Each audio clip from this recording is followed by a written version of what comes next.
Hey, and welcome to the Ambitious Bookkeeper podcast. I'm Serena Shoup, CPA, a mom of three, and I've been running a virtual bookkeeping business from my home since 2017. You are in the right place if you are a bookkeeper, accountant, or an accounting student, and you believe and know in your heart that your purpose is bigger than sitting in a cubicle. If you're ready to learn some actionable tips and strategies for starting and growing your accounting business, then I hope you stick around.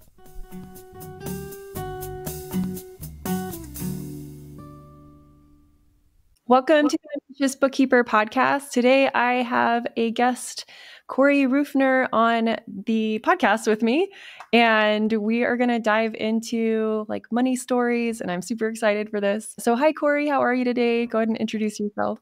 Hi, Serena. I am great. Thank you for having me. As you said, I'm Corree Roofener. I'm a mom of six, nana of four, married to my high school sweetheart. And really, my money stories started early, right? And so that's kind of who I am and how I have evolved out or through those, and how I have stepped into courage throughout life. And that has progressed or trajected me to this point in life, and how courage really needs to be kind of a step in all of our lives, no matter what we're talking about. And how we were just truly designed to be a courageous human and evolve and not get stuck in the comfort. Yeah, that's easier said than done. Yeah, definitely. Yeah. So how did you end up as a financial coach? I love to hear people's backstory on how they end up in finance or any career path, honestly, but it's always interesting. So I was raised in a home of a single mom, 5 kids, and money was always not there, right? It was just not there. And early on, I learned, right, wrong, or indifferent, that if you got in over your head, you filed bankruptcy. That's what my mom did. That's how she made it through. And my husband and I were high school sweethearts. Like I said, we got married super young. We were both 19. And 3 years later, we had a catastrophe. My husband fell off of a roof and couldn't work. And so guess what happened? I went back to that story. I filed bankruptcy. Because how else do I make it? How else do I know? And what happened is I felt shame, and I didn't realize that would come with it. And I felt like I don't want this to ever happen again. So what can I do? I had taken a personal finance class in high school. They were still giving them at that point, but I really just didn't understand. My stepmom was an amazing couponer, but that felt so overwhelming, right? Yeah. And so I just started reading and how can I control this? We were on a very, very limited budget. And over the course of the next 2 decades, and I'm jumping a lot, but over the next 2 decades, we created financial independence. We did that by baby steps, saving $10. And everyone's like, what's the point? What's not the point? That's $120 a year.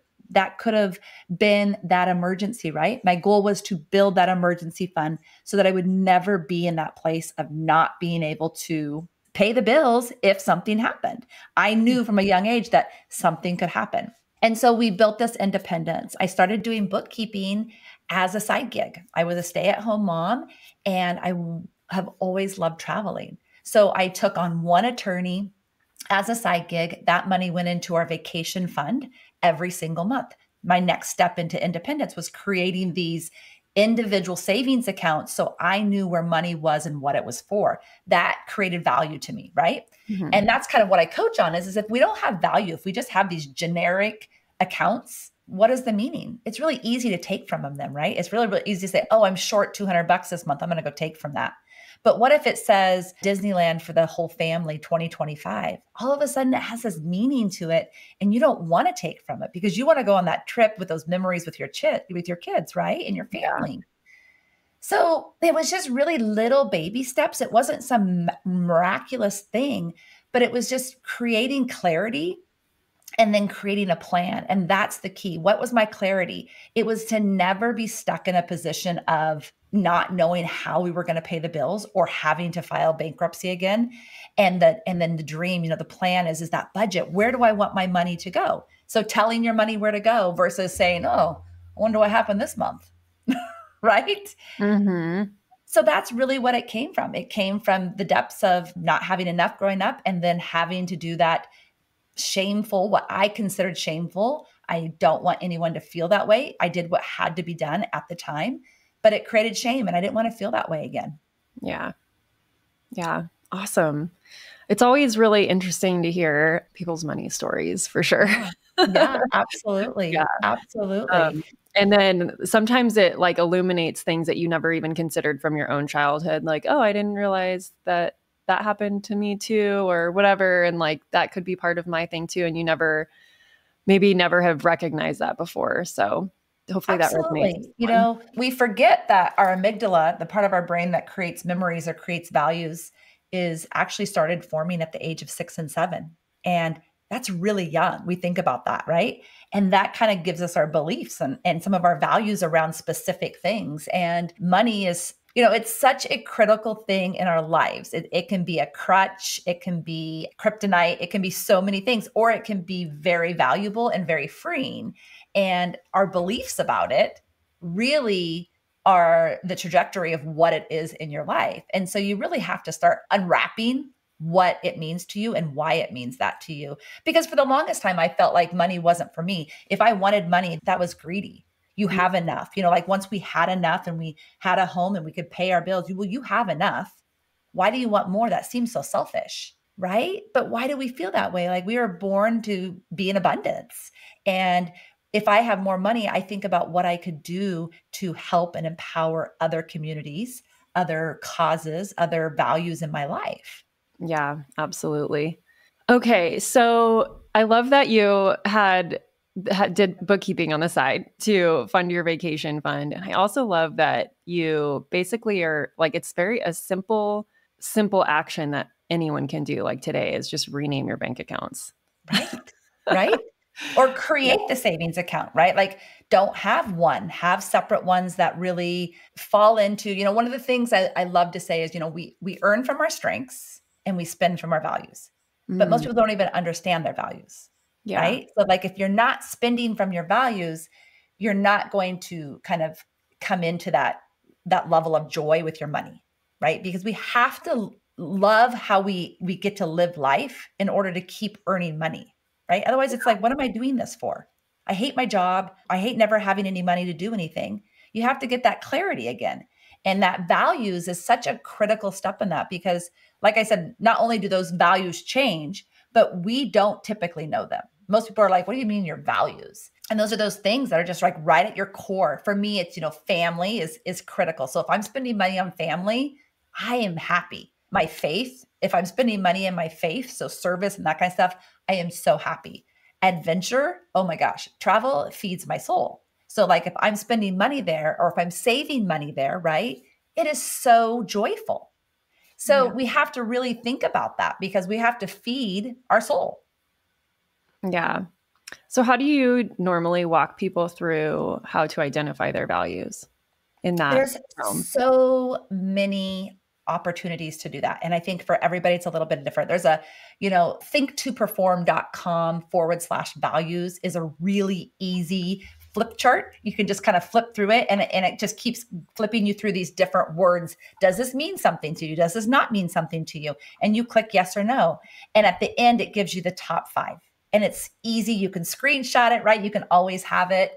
That's the easiest. But there's people like they want to feel it and touch it. So, you know, there's online paper tests you can print out and just really kind of be able to go through and really look at the lists. But unfortunately, I think people overthink it when they have it in front of them like that.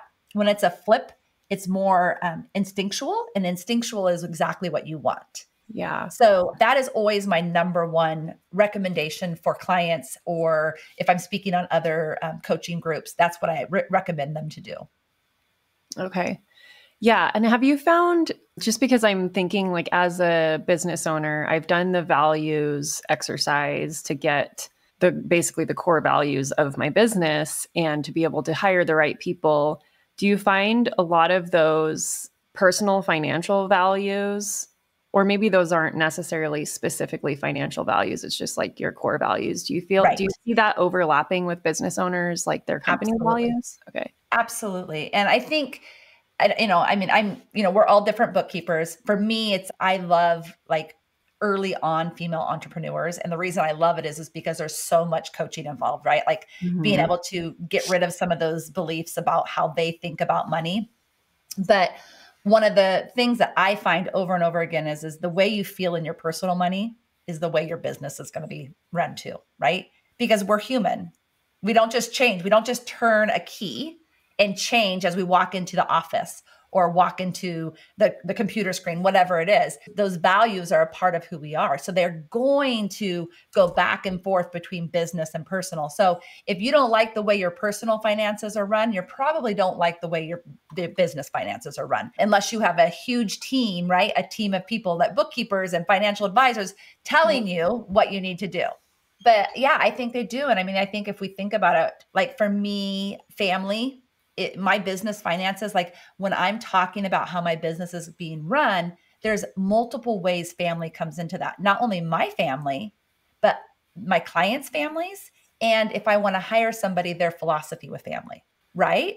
Yeah. Because that's just who I am. I just have this passion to feed and the people that want to stay at home, right? I told you that my side gig was a bookkeeping position, and that fueled us, that gave us freedom. And I would love to continue to do that for other moms, dads who are staying at home, to be able to have that side gig or that full-time income, depending on what they're looking for. So that is that rollover between values. Yeah. Yeah, that's a huge one for me too. That's how I started out. I mean, it was a side hustle to motherhood, but yeah. Yes. Right. Right. And then it still kind of is. Yeah. And we evolve, right? We evolve and we're like, oh, there's actually something bigger there in our hearts that we want more of, or we want to change this up, or we want it to look different. For me, growing the business actually came from leaving everything we knew. My husband and I were born and raised in Oregon, and we spent up to 46 years there raising our kids, and life happened. And we decided that, you know what, this isn't the life that we want to live. And we sold everything, gave up my husband's career, and moved to a piece of property in Montana that we owned as a possible retirement property, and built our home and built our business. And I think about that, like, right? Like we think about that, like that side gig that most of us don't give much credit for, literally is possibly freedom, because most of our side gigs is something we're either really good at or we really love, right? Yeah. And those have opportunities to provide you so much freedom in life. I hate the word financial freedom because it means so many things for different people. What I love is the word financial independence. And it just gives you the opportunity to live an independent life of what you desire and dream. And that's what we had at that point with those little baby steps, because we had the little to no debt. Our home was our debt, and we sold it. And we made great money on it, which allowed us to build debt-free in Montana. We didn't have other debt. We had savings accounts. And so we had this push to get us to the point of building. And that's independence in my mind, right? Like I don't have to count on somebody else. I can do what I want to do. It doesn't mean we're rich. It doesn't mean we're like, everything is wonderful and great. It's been a huge journey, but it gave us the independence to say we can choose this. Yeah, that's incredible. One of the things that you do with clients is walking them through the 5 foundational pillars. Can you talk to that a little bit? I believe that, there's pillars in life, but they always going to roll over into whatever you're doing. So business. So we have your physical, your mental, your spiritual, your relational, and your financial. And they are just that. I always describe it as like, there's your cinder blocks of your basement, right? Or your cinder blocks of the foundation of your home. They have to be strong. And if they're not strong, or if one's a little bit weak, things get wobbly. But when we focus on those 5 foundations and we build them up and we really spend the time we need to, especially as business owners, we tend to dump everything we have, especially in the beginning, into our business. But you can't show up as a business owner, as a leader, if you don't have that foundation built for yourself. And so we talk a lot about like, what are you doing to create physical wellness? And that's not just exercise. That's not just eating well. It's like physical wellness. You feel like maybe you have kids, your kids take off running and you feel like you can go run after them, right? Not out of an emergency, out of fun, right? Yeah. Like you want to go for the walk at lunch hour instead of sitting, right? It's a foundation of what is important to you. It's going to be different for all of us. Again, there's no perfect formula. It's like truly what feels good. When do you feel good? If you don't feel good, if you can't get out of a chair, we have a problem, right? Because you're not going to be able to sustain the business because honestly, something's going to happen, right? Mental health. Our mental health is critical in business ownership, in life. If we don't have a place to get quiet, if we don't have a place to write, if we don't have a place to grow mentally, then we die. I mean, I know that seems very cut and dry, but it's true. If you're not growing, you're dying.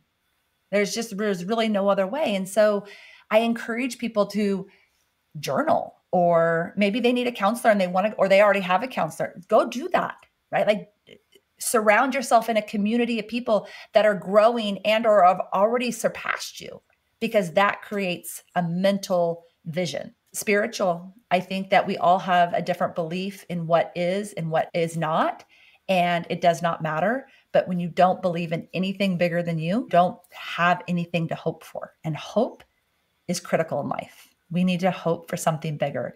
So it doesn't matter if it's universe, God, Buddha, it doesn't matter. It doesn't matter. Just as long as you believe and you practice growing that belief on a regular basis. Because just to believe is one thing, but you need to fill that pot. Like, how do I grow my spiritual belief? Is it reading the Bible? Is it going on nature walks and seeing the world and what Mother Nature has created? That gives us hope, again, of something bigger, of something more. What I always talk about, like some of the biggest downloads I've ever got in business and life are on nature walks, right? Mm-hmm. You get quiet. You're in this vast, amazing creation and things just come. I don't listen to anything. It's really, truly quiet. And that's a spiritual growth. Yeah. Mine is with water. Yes. Anytime I'm in the shower, I paddleboard. So I go out on the lake or just like hang out by the lake. It's something with the water. Yes, absolutely. Right. Yeah. And the water is a lot for a lot of people.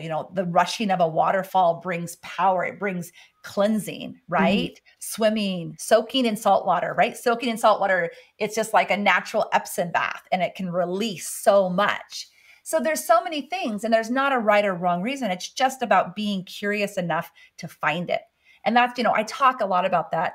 You have to have the courage to get curious and the curiosity to be courageous. There's no other way, because curiosity is what fills our growth. And so relational, if your relationships aren't stellar, and I mean, they're never going to be perfect. That's why I don't use the word, but stellar. Like, where you stand in your relationship with your spouse, if you have a spouse, with your children, with your business partners or your employees.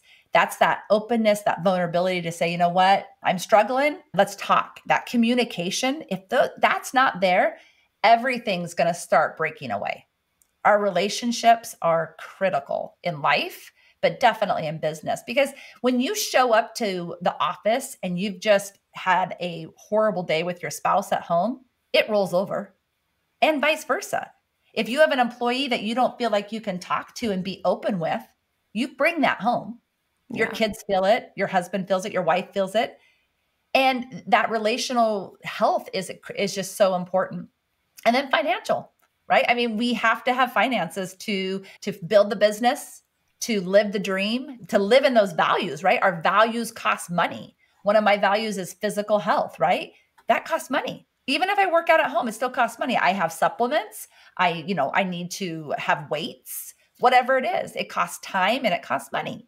And so we have to financially be able to stand in those values, because those core values are our North Star. They're going to direct us wherever we need to go, whatever we dream of. As long as we sit in those core values, we are going the right direction.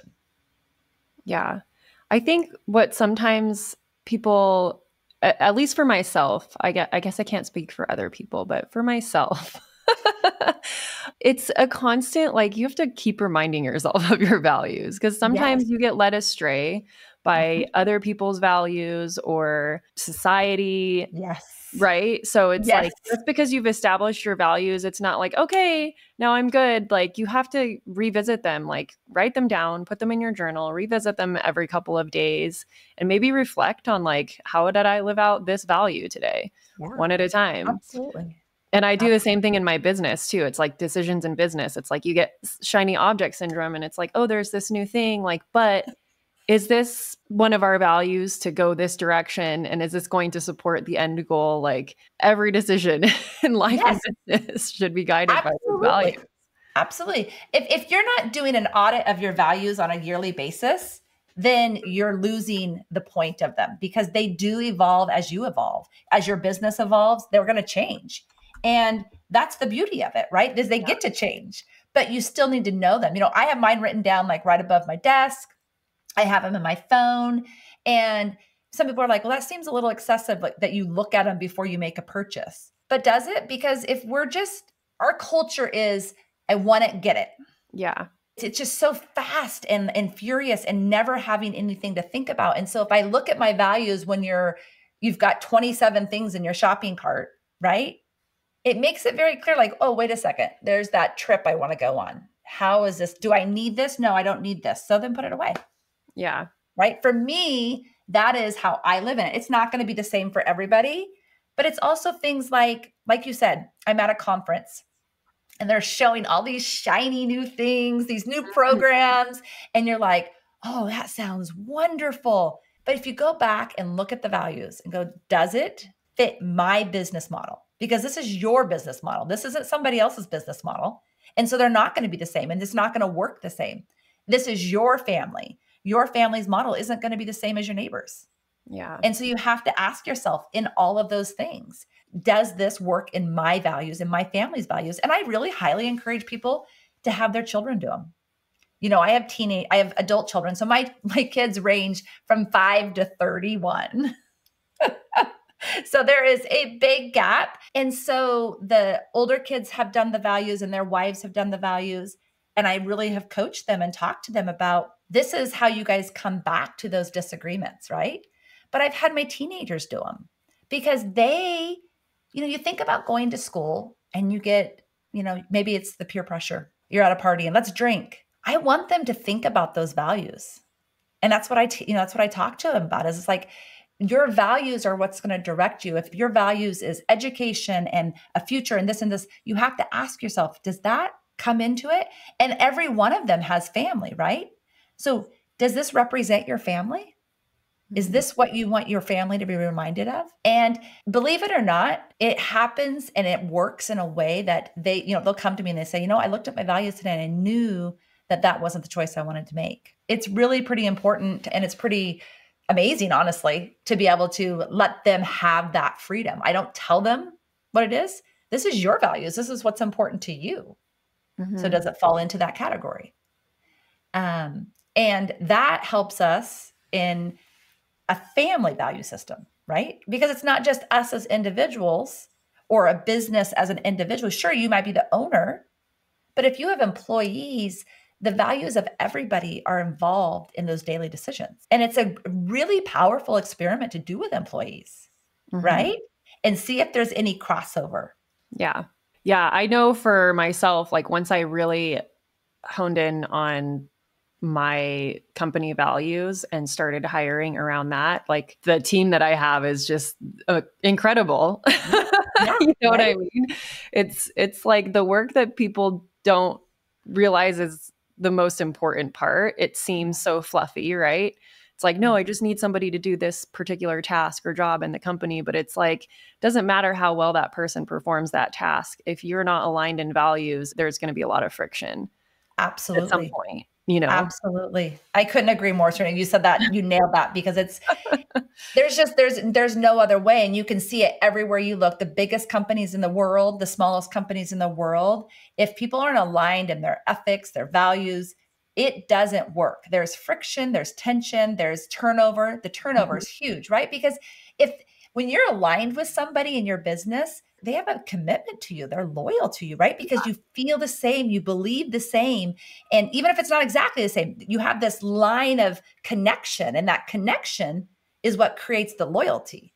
Yeah, absolutely. Even when I was in corporate, it was a little more difficult, but I remember doing, like, once I started managing the accounting department, I started building it out. I don't remember what I read. I must have read something somewhere, because at that point I had no leadership coaching. Coaching was like a whole thing I didn't know existed. I would have loved to have a leadership coach in corporate, because I worked my way up from the bottom. So it was Right. like I got into these roles and I was like, I don't know what the heck I'm doing. I'm the youngest person. How am I going to get people to buy into what needs to be done?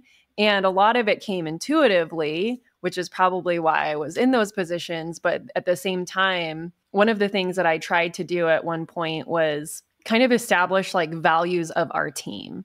Mm-hmm. I couldn't control the whole corporate environment, but I could at least establish like a team culture and values within the team. But I wish I had gone deeper than I did. I was very surface level with it. I was like, okay, let's try this. But yeah, if I could do it all over again, I would run that team as if it was my own business and like really establish the values, hire from the values. But I kind of did it after the fact of like having already hired people and all that kind of stuff. So it was interesting. Absolutely. And I love how you've like, reflected on that, because in these big corporate places, our team is our business. I mean, if you think about it, like, right, the performance of your team is whether or not you have a job. So it's your business. Yeah. And if we could run more of our teams in that way, I mean, obviously we would love to run huge corporations in this way, but like you said, that adds a different level of logistics that really takes time and energy and a whole corporation on board. But if you just took your department or your team, whatever that is, and created this systematic value system of how you guys are going to meet those requirements and those marketing or sales or whatever it is, that would be such a beautiful thing, because it's like, again, together, it's not I'm doing this, but it's just this team environment that would really create a whole different philosophy in that corporate world. Yeah. The thing about the corporate environment is like big corporations tend to have like their values, and they like, maybe if you're in a company where, like, for instance, one of the companies I was in, we did like a team retreat and we did like a ropes course and the team building and all the things that was like very effective while it was going on. And then as soon as we got back to the office, everyone just reverts back to the regular day-to-day attitudes. And it's like, it takes it's funny that you say that. I'm actually traveling right now, and I'm in Oregon because I'm going to a conference this weekend. And that's the exact philosophy of the leader of this conference is that it's some weird statistic, like 3% of everybody that goes to a conference or a leadership retreat or something like that comes home and actually implements it. They just put it in a drawer, right? Like, I'll get to it later. I got to catch up on my work, and it never gets done. And so she's created this philosophy where she's brought in coaches ahead of time, during the event. So you'll sit with a coach, and then after calls. And what a beautiful thing to be able to have some of that accountability, but not only the accountability, but to bring it into whatever it is that you were there for. Is that your life? Is that your business? Is that your team? And kind of give you ideas and thought processes to think about, and just keep it in the forefront of your mind. And she does a lot of corporate coaching. And I think that's new, right? That's not always been that way. But what an amazing thing to bring in these coaches that could do what you just said, right? Like, you just went to this amazing retreat or this amazing leadership. Now let's implement them into the business, because what's the point if they just sit in a packet or in a drawer? Yeah. It really also depends on the upper management or like the C-level executives. Like, they have to also buy in. Model. And typically they don't. Right. They're like, okay, all you managers, you go do the thing so that we could have highly effective teams, but we're not going to participate. But we're not going to support you and participate. Absolutely. It is absolutely a foundational thing. If it's not part of the foundation of that whole business, that whole corporation, it is never going to be completely encompassed in that business. Yeah. And then the other thing too is, like, I consider, depending on how large my business grows, typically what ends up happening is the larger the business grows, the more people are involved in hiring. And so some people aren't good at carrying out hiring from the values. So then you get people in seats that, and then it becomes really difficult to maintain that culture. And it's like, that's like my biggest fear of like growing too big and having that happen. Right. But it's amazing that you think about it, because I think as we're building businesses, we always say, oh, I just, want to grow it and I want to make this much money, or I want to get it to this many employees, or whatever your growth and your goal is. But we forget to step back and say, but is it as important as this value? Because if it's not, oh, maybe I don't want to grow that big, or, maybe I want to stay at this level, because we think of that as giving up or like failing, but it's not, if it's what fuels you to be that best business owner. Right. And so, because it's not all about the bottom line. And I hate to say that, but it's not. I mean, our wealth is not about money. Wealth is about those 5 foundations I just talked to you about. It's like, we have to be whole as a human. It would have been really easy for my husband to stay in his executive position. It would have been easy. We would have retired there. We made good money. We were able to save everything we wanted to save, live below our means, but he wasn't wealthy. Yeah. Right. And that, at our point in our lives, we're both on the brink of being 50. Like I said, that was 3 years ago, 47. And at our point in our lives, it's like, but we want something more. It's not just about the bottom line, the money. And when we're young, we tend to think, oh, it's all about the money. But what if we kind of change that trajectory and let people realize that your life as a whole is just as important, if not more important, than how much you put in the bank? Yeah. I feel like that is becoming like, I feel like so many people have had that awakening, especially since COVID. It just like shifted our paradigm. Yes. And it's really incredible to watch. But also I'm like, am I just in an echo chamber because I'm in business? No, I think it is. I think our younger generations are saying success doesn't have to look like a master's degree or a bachelor's degree. It has to look like, what is it that I really feel passionate about right now? Yeah. And I'm not making excuses for lazy kids. That's not what I'm doing, but right. But like, there's so many opportunities. And I think we finally get to see some of those opportunities. And COVID gave us opportunities to make money in ways we've never been able to. That is that glass half full. And it really gives us this dynamic of seeing something from different colored glasses, right? They're not all rose colored now.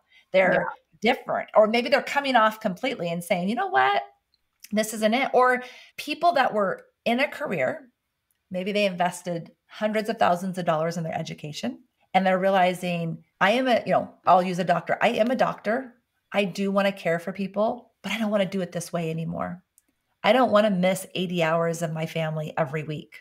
I don't want to live and breathe people that are already sick. I want to help people not get sick, right? I've heard and seen that so much since COVID. And what a beautiful thing, right? You have this person who is so educated and so ability, but he just wants to, or she just wants to change the way we doing things. Yeah. And that's that wealth versus money. One of the things that comes to mind with that doctor example is it's really frustrating for the community that I live in, but I'm in a smaller like mountain community in Arizona. And it's like a place where people come to retire, but a lot of younger families have moved here as well because it's just a slower pace of life. Yeah. But because like the community's growing, but like our medical system here has not caught up. And so it's really funny, like if you have to see a specialist or something, like none of the doctors work full time here because they all are here for quality of life as well. So it's like, it's going to be like a month to get in to see them. So you have to literally drive 2 hours to the city to get seen by a specialist if there's some sort of thing going on. And it's like, on the one hand, I'm like, go doctors for like living your best life, but also like, what about your community? Agreed. I'm in exactly the same boat. I can't even tell you, like, we live in a rural Montana community. It's small. The closest hospital is 50 minutes away. And it seems like things just keep getting cut from that hospital, not because people are moving away, but I really don't think people are working as much as they do. So we have to travel to our biggest city, which, like you said, is 2 hours away for specialists. My newest grandbaby was delivered in the city because what if they didn't have the team on staff? Like she's like, I'm not taking that chance. I'm just going to Missoula. So it's, one of those pros and cons. I was talking to somebody recently, like, how do you change the way you live when you move there? We were always like within 30 minutes of anything major. Our children's hospital here in Oregon was 45 minutes away. It's that weight, we take the scale in life, and everything that we do, every chapter is a little bit different in how we look at that scale, but you weigh those pros and cons. What in your life right now is most important to you? And it's like you said, maybe it was the slower way of life. And then you have to work harder for the convenience of things like specialists or stores or arts, experiencing the arts, plays, and all that kind of stuff. And our kids travel further for their sports teams, but they have these small schools and these small classrooms. It's just that weight. You have to really, again, go back to your values. I mean, we could say it a million times. And at this chapter in your life, what does those pros and cons look like? Yeah. And weighing them and being honest with yourself. And when I say being honest with yourself, are you willing to do the work? Because when you make any big change in life, it's going to be hard. Yeah, absolutely. For me, like moving here and having like that slower pace of life also gave us the time and more financial flexibility to be able to take that extra time to do more preventative like healthcare, right? Where it's like, I'm on this like physical healing journey, you know what I mean? Like I'm doing all sorts of different things to like better my health. And I wouldn't have been able to do that in the city with as much time I was spending working. Now I'm like, I can spend time researching these things and seeking out resources and taking the supplements and doing the exercise and doing these various modality therapies. And you just beautifully defined true wealth. Yeah. Right? Because that is the key. I mean, millions of people every day are giving up health or joy or time with family for the almighty dollar. Mm-hmm. And if that's what they want to do, then that's perfectly fine. But most of them don't. Yeah. Most of them want more. I'm not going to use the word balance because I don't like the word balance. Yeah. Most of them want to start choosing something different and they're not sure how to, because it is a choice. Everything is a choice. Yeah. And you just defined that perfectly. You had, a bustling, I'm sure, money building career in the city, and you had to choose. Do I want the money, that comfort, right? Because it's a comfort, and it's all about comfort for us as humans, as our culture, or do I want a better life? Yeah. And I always talk about legacy, and we think of the word legacy, and you think about the amount of money you leave in your will, right? This is your legacy. But what if it's about the ability to make hard choices? What if it's about the ability to live bravely, courageously, and live outside of what society says is our norm? This is what you're supposed to do. Graduate from high school, go to college, get a job, work 9 to 5 or 9 to 9 in today's world, and go home and get a couple hours with your kids on the weekends. What if we just say, that's not my joy? Yeah. Right? That's the legacy I want to live. I want to live when I take my final breath, whenever that is, I want my kids to say, I am going to be a courageous son of a gun the rest of my life because I'm going to make mom's memory not live in vain. Right. So that is more important to me than anything else. If I can give that to my 6 children, my grandchildren, then I have become the most successful person in the world. Absolutely. Amen. I feel the same too. And like when it comes to legacy, there's so much around that, like leaving a legacy of like emotionally intelligent children. And like for me, I'm like, part of what I want to leave behind in my legacy is like music album of music I've recorded. You know what I mean? Like little things like that. It seems little, it's a very big project, but like little things that are, I mean, that lives on forever, not like the dollar, right? I could leave money to my kids and hopefully I will too, but hopefully they have something like that. I have that from my mom. Like I have cassette tapes with her recordings on there, and it's like so precious. Yeah. Nowadays it's a lot easier to record things and keep them, but like those are very cherished, Yeah. And we think about that, and when you say that, because one of the things that I have a dream of is I make 100 lists. So I have 100 lists, and it has to do with travel and community and giving back. And what do I want to create in my lifetime? And one of the things is creating a family foundation, because I want my family to understand the importance of giving back. And that foundation really is based in the foster system. So our youngest 4, we did foster care for 13 years, and our youngest 4 are adopted out of the foster care system. And my passion, I love numbers. I love bookkeeping and helping women entrepreneurs.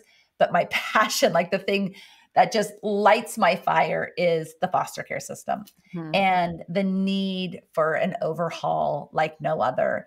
And there's so many places it can go.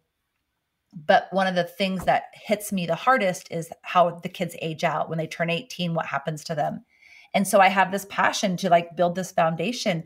And what a legacy, right? Like no matter if I see the fruitation or not, if I begin it, if I walk into it with courage and not worry about where it goes or how it's going to look, I have built that legacy for my family, because they believe about, they understand foster care in so many different ways. One, they have the trauma from coming from it. And I don't say that foster and adoption is the most beautiful, traumatic thing that can possibly happen, because somebody is losing their parents. Yeah. This is the heartbeat they heard. This is the hands that they felt. And even if they need to be somewhere else because of safety, they're still losing something. And those parents are losing something. And everyone can say, oh, it's their fault. And I'm not going to go into that soapbox. And there's the beauty of somebody else coming in and loving that children and embracing and growing. But it's still traumatic for all people involved. And so they've all felt that too. And I think about that legacy, that long going legacy. We tend to say, well, I want to see it be this thing by the time I die. But it doesn't have to, because the seed is still growing. And when the seed keeps growing, your legacy keeps coming back to that. And so like you say about your tapes and your CDs, and what a beautiful thing to be able to hear your voice. And we have to really stop and ask ourselves, what is the legacy we want to live? What is the legacy we want to leave? What is the legacy of my life? And it's so different. And most people don't even dream about it. I mean, to be really quite frank, did you always dream about this different legacy, Serena? No. We're not taught to, right? We're not taught to dream about this bigger picture. Like I said, I will be 50 next year. I can say that I have only been dreaming the last 5 years. Everything else was just like, oh, well, this is good. Oh, you're doing such a great service. Oh, this. But I never dreamed outside of my capabilities. And until we start dreaming outside of what we can do, this is that spiritual foundation, you guys. If you're dreaming in things that you know you can do, then you're not dreaming big enough. That's not what's meant for you. You have to dream to a level where you're like, not sure how that's possible, right? Yeah. Like not knowing how to do that. And then you're talking about legacy. And then that's also when like courage really comes in. Oh, so right? Big. To just be so like, big. I don't know how I'm going to make it happen, but I'm going to do it. Here I go. Trust the process, trust God, universe, whatever. Trust every opportunity that steps through your path, whether you can step over it and around it, or you can say, okay, I see you. Here I am. And don't put any meaning with it. It's an opportunity, and it was there for you. It's not there for somebody else. It didn't come in somebody else's path. And so people are like, why do you say yes to all these things? I said, because it's an opportunity. And opportunities is how I'm supposed to get where I'm supposed to get, even though I don't even know where that's at. Yeah. A lot of times people discount the opportunities that are being placed in front of them, and they feel like they have to seek out the path to get there. But like with your example, opportunities coming in your way, like you might not even realize the connection to that dream that you have until you've said yes and gone through with the opportunity. And maybe even waited a while. Yeah. And then all of a sudden it's like, oh my gosh, now I know why I was supposed to be there. Yeah. Right? It boosted, your confidence. It might have been a super scary thing, but it gave you the confidence to do the next thing that you need to do to get closer to that.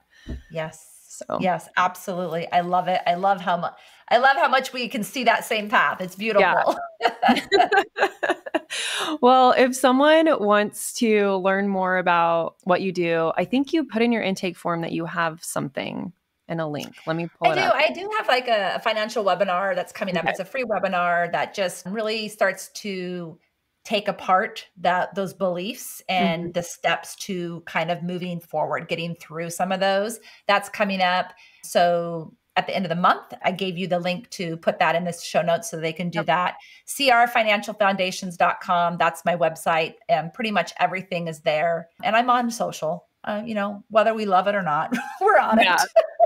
What's your favorite or your preference on social media where people can connect with you if they want to shoot I think I didn't think I would ever say this, but I think it's Instagram right now. I really do. So at Corree Roofener Coach, I love that, but I do like LinkedIn. I like the connections I'm making on LinkedIn. I love the true community, conversations that are happening versus, Instagram or Facebook's just more here. I feel like LinkedIn is really kind of more authentic, and that's who I am. So there's a place for all of it. Awesome. Well, thank you so much. I will link all of those resources in the show notes. Thank you. And I have one more question for you. Yeah. When I remember to ask guests on my podcast, especially guests who are business owners as well, this one might be interesting from you because you have a bookkeeping background as well. But as a business owner, from the business owner hat, what is one of the most impactful things that a bookkeeper could do for their clients? Like if you had a bookkeeper, you probably do your own bookkeeping, but yeah, I do. Honestly, I think it's connection. I think that especially in the financial world, there is so much shame. Don't want to ask because I don't want to feel stupid. There's so many clients that have come to me and said, my CPA totally just said, why don't you just leave it to me? And I'm like, yeah, no. Okay. So just connection. Like these are humans. They can learn. They're brilliant people. They're business owners. They have done amazing things. Let them learn just enough to ask the questions they need to ask. They don't want to learn your job. That's not what, otherwise they would have never hired you. Yeah. But they teach them how to be empowered by their numbers because they're going to be your favorite client then. Yeah. I love that. I hope people took notes. I hope so too. Awesome. Thank you so much for your time today. It was such a pleasure to chat with you. And we'll talk too, Serena. Thank you. Thank you to everyone who helps make this podcast possible. Content and interviews are produced by me, Serena Shoup. Our intro and outro music is written and performed by my brother, Ian Gilliam. Editing is also by Ian using his awesome sound engineering skills along with Descript software. Hosting and publishing is by Buzzsprout. And you can check out the show notes for links to all of these amazing resources and resources mentioned in the episode. Be ambitious.